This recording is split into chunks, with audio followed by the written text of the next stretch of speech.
It was supposed to be a quiet Sunday evening in the small suburban town, the kind of evening where the world outside seemed peaceful and calm, but inside my little house, chaos erupted without warning when my daughter, Emily, suddenly gasped for air and clutched at her chest, her fragile body writhing as though every breath was slipping further away from her.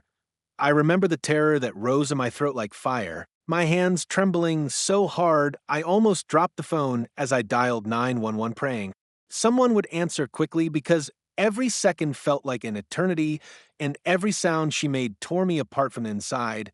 And when the dispatcher's calm voice finally broke through the static of my panic, I could barely form words, just fragments like, "My daughter, she can't breathe, disabled. Help us." And they promised an ambulance was on its way. But promises felt paper thin compared to the sound of Emily's cries, high pitched and piercing, like a bird trapped in a cage that was, filling with smoke, and all I could do was cradle her in my lap, whispering that help was coming, though deep down I wasn't sure if I was lying to her or to myself.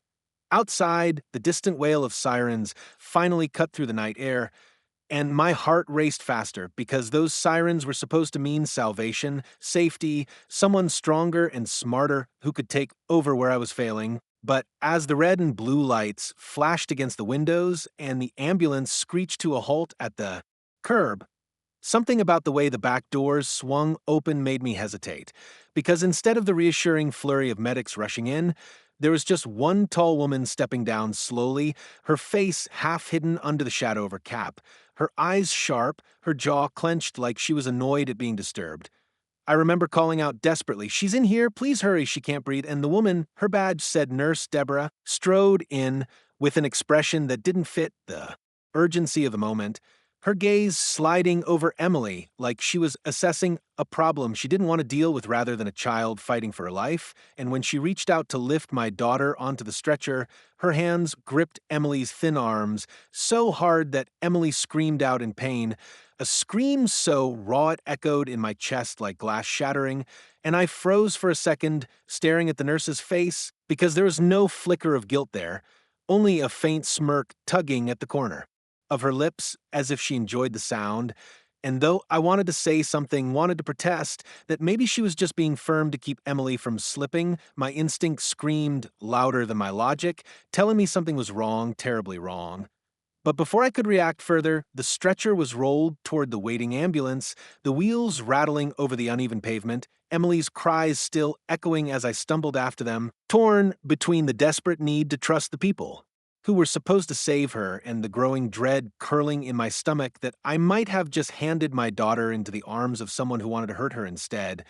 And as the ambulance doors slammed shut behind us, trapping me in that narrow space with the nurse and my suffering child, I realized that the sirens outside might not be the sound of salvation at all. They might be the prelude to a nightmare I never imagined could happen, a nightmare where the very person sent to heal could turn out to be something far darker, and Emily's terrified whisper, "Mom, it hurts," was the first crack in the illusion that we were safe.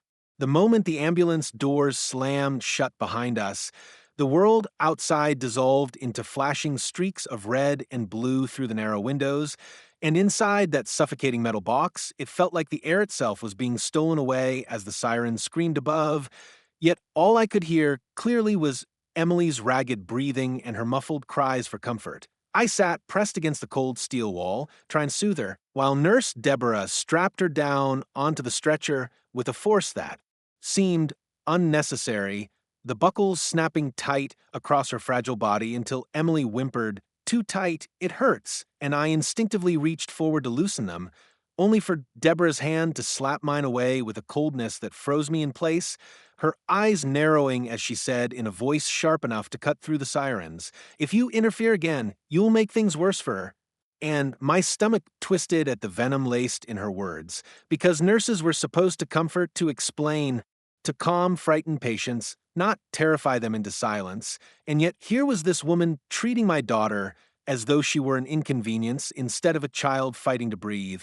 As the ambulance lurched forward, I clutched the seat rail and tried to convince myself I was overreacting, that maybe she was simply rough because of the urgency, but when Deborah adjusted the oxygen mask, she shoved it against Emily's face so hard that Emily gagged, shaking her head desperately, her eyes wide with fear, and Deborah hissed, "Hold still if you want to live." Words that made my blood run cold because they weren't soothing, they were threatening, and the driver up front, his name tag read Carl, kept his eyes locked on the road, his shoulders tense, his silence suspicious, like he had heard this kind of tone before but didn't dare challenge it. I whispered Emily's name, stroking her hand gently, trying to offer some comfort as tears slipped down her cheeks, and I wanted to scream to demand this nurse treat her with compassion. But something in Deborah's cold expression, in the way her lips curved, just slightly at Emily's whimpers, silenced me, because I suddenly felt trapped in a cage with a predator, and I didn't know what she might do if I pushed her too far. The ambulance rattled through turns, its frame vibrating as though echoing the tremor in my heart, and every sound seemed magnified: the hiss of oxygen, the click of metal instruments, the nurse's shoes tapping rhythmically on the floor as she prowled around the stretcher, checking vitals with unnecessary roughness, deliberately tightening the blood pressure cuff until Emily cried out in pain, then writing notes on her clipboard without even looking at her, like she was some lab rat instead of human being. And when I begged, "Please, she's scared, can you be gentle?" Deborah's head snapped toward me, her eyes like ice, and she leaned close enough that I could smell the faint, bitter tang of coffee on her breath as she whispered, "Fear keeps them quiet. It's the only way to handle children like her." Words that pierced me deeper than knives because they revealed something vile simmering beneath her uniform, something inhuman that should never be near vulnerable lives. I tried to appeal to Carl, calling up toward the driver's seat, "Sir, please, can you tell her to be careful? My daughter, she's in pain," but he just gripped the wheel tighter, his knuckles white, and muttered, "Ma'am, let the medical professional do her job," his voice thin, uncertain, as though he were repeating a line he didn't believe but felt forced to say, and my hope of rescue shrank to ashes in that moment, leaving me alone with a stranger who seemed to take satisfaction in the suffering of the very child she was meant to heal. Time stretched endlessly in that ambulance, every second like a drumbeat of dread, my mind screaming for me to do something, anything, but my body paralyzed by fear that if I defied her too boldly, she might lash out in a way I couldn't undo. And then it happened. Emily's weak voice, trembling and small but clear enough to slice through the chaos, whispered words that shattered my heart and confirmed my worst fear. "Mom, she's hurting me." Emily's whisper echoed in that cramped space like a dagger driven straight into my chest, and for a moment I couldn't breathe myself, staring at her wide, tear-filled eyes and then at the cold, unmoving face of Nurse Deborah, who didn't even flinch at the accusation but instead tilted her head slowly. Almost like she was savoring the fear radiating off both of us, she adjusted the straps again, her hands deliberate and firm. And when Emily whimpered, Deborah muttered under her breath words I barely caught, something like weak ones always make the most noise, and it was in that instant that I realized this wasn't just incompetence or a bad attitude. This was cruelty, deliberate and intentional, the kind you can't reason with, and suddenly fragments of stories I'd read years ago about healthcare workers who secretly harmed patients flashed in my mind, warnings I never thought I'd live through, and my heart raced as I tried to process whether this woman had a history I didn't know, about whether she'd slipped through cracks in the system, carrying her darkness from one hospital to another. I stole a glance toward the front, hoping Carl might have overheard that muttered cruelty, but his rigid posture told me everything he had heard, he had seen, and yet he wasn't stepping in, and that terrified me even more. Because if he wasn't protecting us, maybe it was because he was too afraid, or worse, complicit. The ambulance jolted over a bump, sending the stretcher rocking violently, and Deborah deliberately steadied it by pressing her body weight down against Emily's frail chest as if it were the only way to hold her still, and Emily let out a scream so sharp it made my ears ring, and I lunged forward, shoving the nurse back with trembling hands, shouting, "Stop! You're hurting her!" But Deborah's eyes snapped up at me, and for a split second they burned with a hatred so fierce I recoiled as if I'd touched fire, and she leaned in close, whispering so only I could hear, "If you ever touch me again, I'll make sure she doesn't survive this ride." A threat so chilling my blood went cold, and all I could do was sit back down, trembling, my hands useless in my lap while my mind screamed at me to fight, but my heart knew one wrong move could cost Emily her life. Then in a move, so subtle it might have gone unnoticed by anyone else. Deborah reached for the heart monitor wires clipped to Emily's chest and with one swift tug disconnected them, the steady beep that had been tracking her fragile rhythm vanishing into silence. And when I gasped, demanding to know why, Deborah shrugged casually, saying, "These machines give false alarms all the time. Better off without the distraction."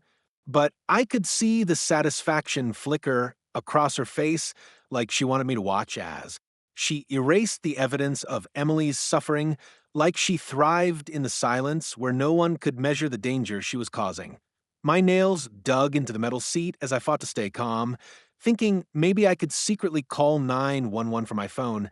But when I reached into my pocket, Deborah's sharp eyes caught the motion instantly, and she snatched the device from my hand with a speed that stunned me, slipping it into her own pocket with a mocking smirk as if daring me to try again. "Focus on your daughter," she said, her tone dripping with mock sympathy, and then she turned back to Emily, tightening the oxygen mask again, until Emily's small body convulsed with panic, her muffled cries filling the confined space, and I realized we were trapped, caged inside a moving coffin with a predator dressed as a healer, with no way to call for help and no one willing to intervene. Emily's tiny fingers clawed weakly at mine, and I bent low, whispering that I was right there, that I wouldn't let anything happen to her.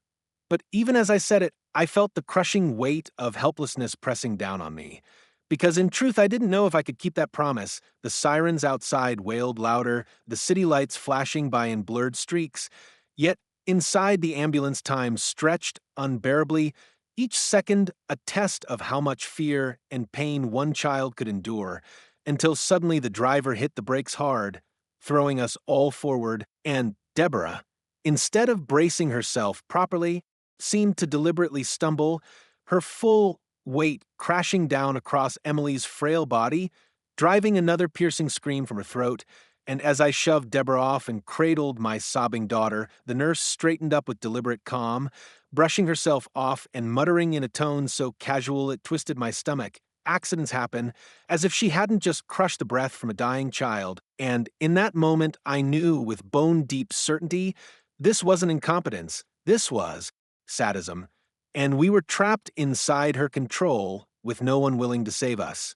For a long stretch after that brutal jolt, the only sounds inside the ambulance were Emily's soft sobs and my own ragged breathing as I held her trembling hand, while Nurse Deborah calmly scribbled notes on her clipboard as though nothing unusual had occurred, her face a mask of detachment that made me want to scream.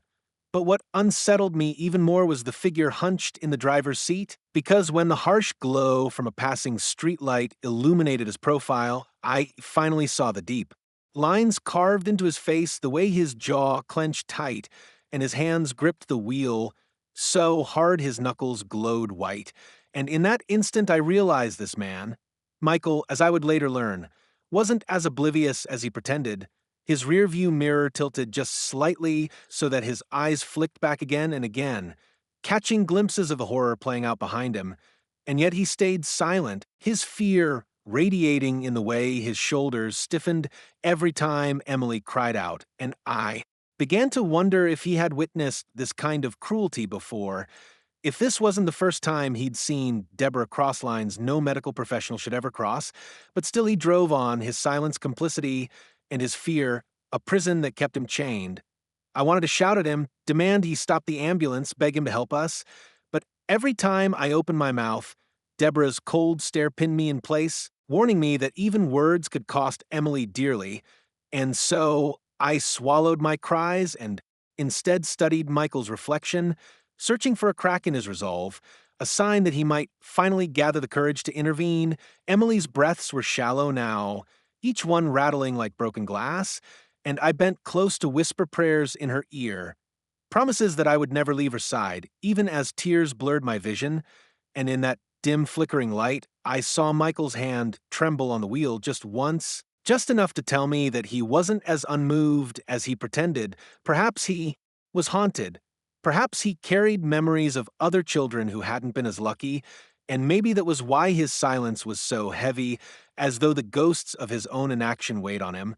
Deborah, oblivious or uncaring, continued her cruel ministrations, pressing the mask down harder every time Emily shifted, yanking at the foreline as if punishing her for flinching, and my heart screamed to leap across the space and wrestle her away. But fear kept me paralyzed, fear that she truly held my daughter's life in her hands, and the more helpless I felt, the more I clung to the only fragile hope I had left, that the man up front would finally choose humanity over fear. The ambulance roared through intersections, sirens wailing like the screams trapped in my throat, and still Michael remained a statue. But then something changed. When Emily, exhausted and desperate, whispered through cracked lips, "Please, God, help me," I saw his head snap, ever so slightly toward the mirror, his eyes locking on her frail body strapped to that stretcher. And in those eyes, for the first time, I didn't just see fear, I saw guilt, deep and corrosive. And I knew then that this wasn't his first time witnessing Deborah's cruelty, that perhaps he had driven this same path before with another patient who hadn't survived to tell the tale. And maybe that was why his silence seemed like penance, a man haunted by his own cowardice. My heart pounded as I leaned forward, desperate to seize that moment of weakness, whispering hoarsely, "Please, she's killing her. You can't just drive. You can't let her die." And for a long moment he didn't move, didn't speak, but his hands trembled again on the wheel, and his breathing quickened, betraying the storm raging inside him. And I knew I was close, so close to breaking through the wall of his fear. But then Deborah's head snapped up, her sharp eyes narrowing as she followed my gaze to the mirror, and for a heartbeat the tension in that ambulance was unbearable, the air thick with unsaid threats as she growled, "Eyes on the road. Driver, unless you want me to report you for negligence." And Michael stiffened like a scolded child, his gaze snapping forward again, his knuckles tightening on the wheel. Yet the hesitation lingered, a tiny rebellion in the way his foot eased off the accelerator for just a second before pressing down again, and I clung to that sliver of hope with everything in me, because it meant he was listening, he was feeling, and maybe, just maybe, when a moment came, he might choose to act. Emily clutched my hand tighter, her whisper barely audible over the roaring sirens. "Mom, don't let her hurt me again," and I pressed my lips to her forehead, promising I wouldn't, even as Deborah leaned down with icy calm and muttered, "Quiet her, or I'll find another way to shut her up." And in that instant, I looked past the cruelty and fear and locked eyes with Michael's reflection again, silently begging him to save us. And his hand twitched on the wheel like he was teetering on the edge of a decision that could change everything. Something inside me snapped the moment Deborah leaned down, her icy fingers pressing against Emily's fragile shoulder to force her still as though she were nothing more than an object. And I realized that if I didn't act now, if I kept waiting for someone else to save us, then my daughter might not live to see the hospital at all. So I surged forward with every ounce of courage I had left, shoving Deborah's hand away and shouting through the roar of the sirens, "Stop hurting her!" My voice shaking, my body trembling, but my words laced with the desperate ferocity of a mother pushed too far, and for the first time, Deborah faltered, her cold composure cracking into open disdain as she straightened up and spat. "You think you know better than me? I've been in this field for 15 years. Kids like her don't deserve coddling. Pain keeps them quiet. That's the only way to handle brats who refuse to behave." Words so venomous I could hardly comprehend. They were spilling from the mouth of someone sworn to heal, and Emily's terrified sobs only sharpened my resolve as I planted myself between her and the nurse, my arms outstretched like a shield, whispering to Emily that she was safe, even though I wasn't sure it was true. But sometimes lies are all a mother has to keep hope alive. Deborah's eyes narrowed to slits, her lips curling into a smile that chilled me to the bone as she leaned in close enough for me to see the tiny scar along her jawline, murmuring, "If you stand in my way, you'll regret it." But I didn't flinch, not this time, because the fear that had chained me earlier had been burned away by Emily's cries, replaced with a fire that told me I'd fight this woman with my bare hands, if that's what it took, and the silence from the front seat only fueled my fury. Michael's hunched shoulders, his trembling hands, his refusal to act told me I was truly alone in this fight, so it had to be me. The ambulance rattled violently around a sharp corner, and Deborah stumbled just slightly, giving me the opening I needed to grab Emily's oxygen mask and adjust it gently, loosening it enough so my daughter could breathe without pain. And when Emily's chest rose more easily, I felt a surge of victory that quickly soured as Deborah lunged at me, her hand snapping out to seize my wrist with bruising strength, yanking me. So close I could see the rage flickering in her pupils, and she snarled, "You're endangering her life. Sit down before I strap you to the wall myself." The threat so grotesque it made bile rise in my throat, but I met her glare with my own, my voice trembling but unbroken as I whispered, "No, not anymore. You don't get to hurt her again." For a heartbeat, the air was thick, a standoff charged with fury and fear, and then Deborah shoved me backward, slamming me into the cold metal wall, my head spinning from the impact. But even through the pain, I refused to let go of Emily's hand, squeezing it tighter, as if my grip alone could tether her to safety. Emily whimpered, "Mom," her voice a fragile thread pulling me back from despair, and that single word gave me the strength to push myself up again, glaring at Deborah with a defiance I didn't know I possessed, and I hissed, "If you touch her again, I swear I'll scream loud enough to wake the dead and make sure the world knows what you are." Something flickered across Deborah's face then, not fear, not shame, but anger, raw and dangerous, and before I could prepare for her retaliation, the ambulance lurched to a sudden, grinding stop that sent us all reeling, the screech of brakes tearing through the night. And for one dizzying moment, I thought we'd been hit. But when I looked up, Michael had turned halfway in his seat, his face pale as chalk, his eyes wide with something that looked like guilt and resolve battling inside him. And in a voice hoarse from silence, he muttered, "I can't let this go any further." The sudden silence after Michael's words was heavier than the roar of the sirens had ever been, a silence that seemed to smother the air inside that steel box, and I stared at him, my heart thundering in my chest, waiting for him to speak again, to explain what he meant, but it was Deborah who broke the moment first, her voice sharp and dripping with venom as she snapped, "Keep driving, Michael. Don't forget who signed your paycheck." Her tone so commanding it was almost as though she believed she could bend him with words alone.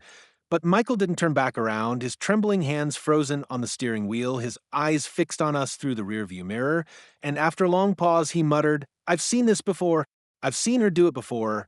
Words that sent a chill racing down my spine because they weren't just about this moment. They hinted at a history, a pattern, a nightmare bigger than what was happening now, and as I turned wide eyes toward him demanding, "What are you talking about?" his voice cracked with the weight of secrets too long buried. 2 years ago, there was another patient, a little boy disabled just like her. He never made it to the hospital. They said it was cardiac arrest, but I know what I saw. She tightened the straps so hard he couldn't breathe. She laughed when he cried. And when he stopped moving, she told me to keep driving like nothing happened, his confession slicing the air like a blade, and my blood ran cold because suddenly everything clicked, the cruelty in her eyes, the deliberate roughness, the satisfaction at Emily's suffering. It wasn't an accident, it was a pattern, a sickness, a predator hiding in plain sight, and Deborah's reaction confirmed it as she let out a low chuckle, slow and mocking, as if enjoying the horror spreading across my face. Before hissing, "That boy was weak, just like this one. The world is better without them."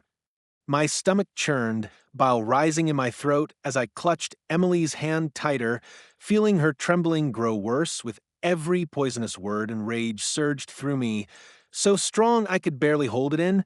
But before I could unleash it, Deborah lunged forward and ripped the phone from my pocket again, smashing it against the floor until the pieces scattered, snarling, "You think anyone will believe you? A hysterical mother against a decorated nurse? I'll say you panicked and made things worse.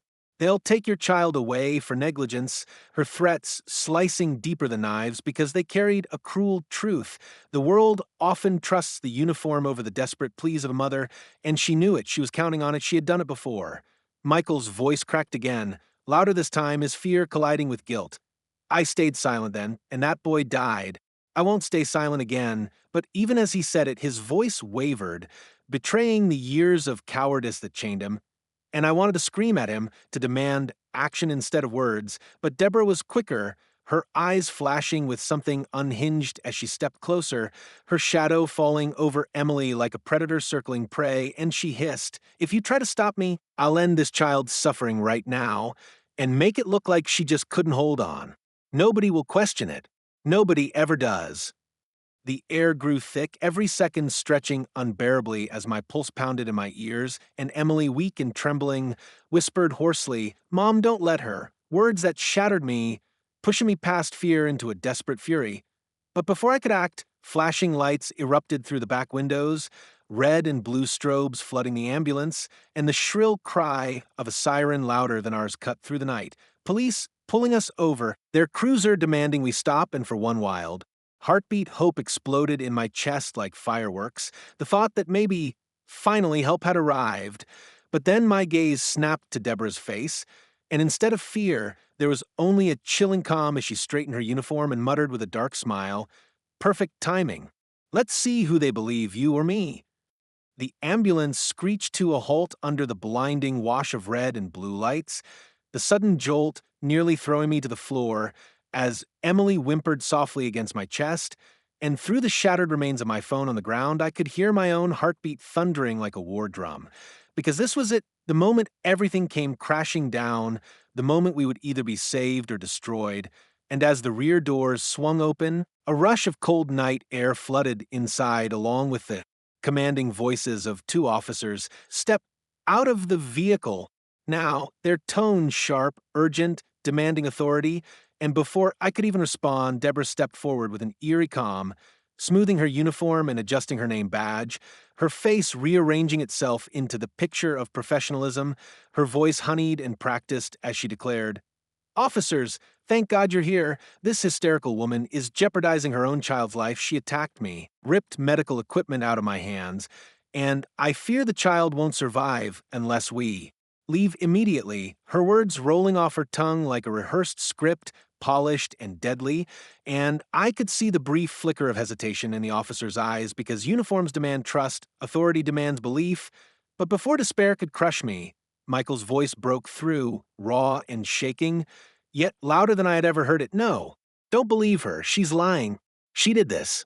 She's been hurting the girl. I've seen it. I've seen her do it before." His trembling hands raised in surrender as he stepped out of the driver's seat, his face pale under the flashing lights, and the officers turned toward him sharply, one demanding, "What exactly are you saying?" And I knew this was the sliver of chance, the crack of light in the darkness, so I thrust Emily forward into the headlights, her small face streaked with tears, red welts clear on her arms where Deborah had dug her, nails in the bruises blooming dark against her fragile skin, and I screamed with every ounce of breath I had, "Look at my daughter. Look at what she's done to her. You can't let her take her. She'll kill her." My voice shattering, desperate, shaking, and for one agonizing second the night held still, the decision hanging in the air. But then Emily, with what little strength she had left, lifted her tiny voice, a whisper that carried louder than any siren, "Help me," and those two words cut sharper than any evidence could, freezing the officers where they stood, because no child could fake that kind of broken plea, and I saw their expressions harden, their eyes narrowing as their hands instinctively went to their holsters, the authority shifting in an instant as one officer barked, "Ma'am, step back from the child." Their voices no longer hesitant, but firm, commanding, and for the first time I saw Deborah's mask crack, the calm facade splintering as her lips curled into a sneer, her voice dropping its sweetened tone as she spat. "You fools, you don't understand. She's just another burden on the system, another useless mouth to feed." Her words venomous, vile, echoing in the night, and before she could lunge forward, one officer grabbed her, twisting her arms behind her back as she screamed and thrashed. "You'll regret this. You'll all regret this." Her fury spilling into the darkness as the other officer helped me and Emily down from the ambulance, their hands gentle yet urgent, and I clung to Emily, sobbing into her hair, feeling the weight of her heartbeat against my chest, fragile yet steady, alive, safe, while Michael stood nearby, his head bowed, tears glistening in his eyes, whispering brokenly, "I should have stopped her before. I should have said something." And for the first time, I saw him not as a coward, but as a man finally finding the strength to face his guilt, because it was his testimony alongside Emily's bravery that had turned the tide. And as the officers read Deborah her rights, her furious screams echoing down the street, neighbors spilling out of their houses in stunned disbelief, I realized this was not just about my daughter, not just about tonight.